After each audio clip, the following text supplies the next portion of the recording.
పవన్ కళ్యాణ్ గారి మీద మీ అభిప్రాయం అంటే? పవన్ కళ్యాణ్ గారి మీద అభిప్రాయం అంటే ఏం లేదు సార్. పవన్ కళ్యాణ్ గారు బాగానే చేస్తున్నారు పంచాయతీ శాఖ. వచ్చిన తర్వాత రోడ్లు కానీ ఇప్పుడు ఇవన్నీ బాగానే చేస్తున్నారు. సీసీ రోడ్స్ కానీ ఇవన్నీ బాగానే ఉంది, అంతా బాగానే ఉంది. కానీ కాకపోతే కూటమి ప్రభుత్వంలో వాళ్ళు కూర్చొని కొన్ని డిసిషన్ తీసుకోవాల్సినవి ఉన్నాయి. అవన్నీ మనం చెప్పకూడదు సార్. జగన్ గారి ప్రభుత్వంలో 5 డిప్యూటీ సీఎంలు అన్నారు, ఇప్పుడు ఒక్కరే డిప్యూటీ సీఎం రాష్ట్రానికి.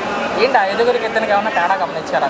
డిప్యూటీ సీఎం అంటే ఒకళ్ళే అంటే పవన్ కళ్యాణ్ గారు చేయగల సమర్థుడు ఉంది కాబట్టి చంద్రబాబు నాయుడు ఆయన మీద పెట్టారు సార్. ఓకే, అది పవన్ కళ్యాణ్ గారు కూడా నిరూపించుకుంటున్నారు, కానీ ఇంకా నిరూపించుకోవాలి సార్. అయితే ఆయన ప్రజల్ని గాలి కుదిలేసి సినిమాలు చేసుకుంటూ తిరుగుతున్నారు అన్నారు కొంతమంది. లేదు సార్, సినిమాలు అంటే ఆయన సినిమాలు తీసేదన్నా ఆయన వృత్తి సార్. ఓకే, ఎవరైనా పనికి వెళ్ళే వాళ్ళు పనికి వెళ్తారు, వ్యాపారం చేసుకునే వాళ్ళు వ్యాపారం చేసుకుంటారు. అలాగే ఆయన వృత్తిని వదిలిపెట్టుకొని కూడా మనకు సేవ చేస్తూనే ఉన్నాడు. ఎలాంటి మార్పులు చూసారండి? మార్పులు అంటే ఆయన సీఎం చేసిన తర్వాత సీసీ రోడ్స్ కానీ, విలేజెస్లో కాలువస్ కానీ, ప్రతి పంచాయతీలో కూడా విలేజెస్లో గ్రామ పంచాయతీలో కూడా మున్సిపాలిటీలను పెట్టడం, వాళ్ళు చెత్త తెప్పేయటం, అది చాలా అయితే వచ్చింది సార్. చివరిగా ఆయన తిట్టే వాళ్ళకి, వ్యక్తిగతంగా విమర్శించే వాళ్ళకి ఏం చెప్తారు?